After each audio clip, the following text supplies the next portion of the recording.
त गुमान का करबू खत्म हो जाई सगर किस्सा बयान का करबू कथरिया पाप के जब लुट जाई जियान का करबू लगा के दाग देहिया में बोला बखान का करबू।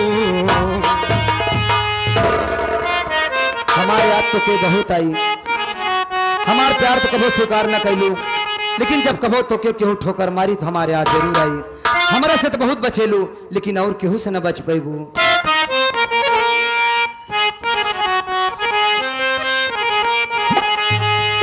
कौन दिनवा शिकार हो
तेजाब अली साहब, एक गीत को सुनकर आप अपने हस्त कमलों द्वारा 21 पर पुरस्कार दिए हुए हैं। हमारी पार्टी हार्दिक स्वागत अभिनंदन वंदन करते ही जय।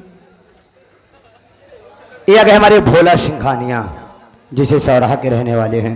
ये भोला सिंघानिया चौरसिया जी की तरफ से 51 रुपये हमारे लिए इस गीत पर खुश होकर आया है। बड़े भैया को बहुत बहुत धन्यवाद, आशीर्वाद की कामना है। ले तू ही पकड़ा जा।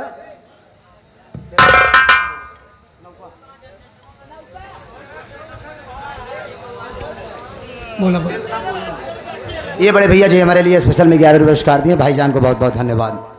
तो आप बता दीजिए आज की रात मैडम जी के आने से पहले पहले कि आज की रात कौन सा ड्रामा होगा, कौन संगीत होगी, कौन ड्रामा होगा।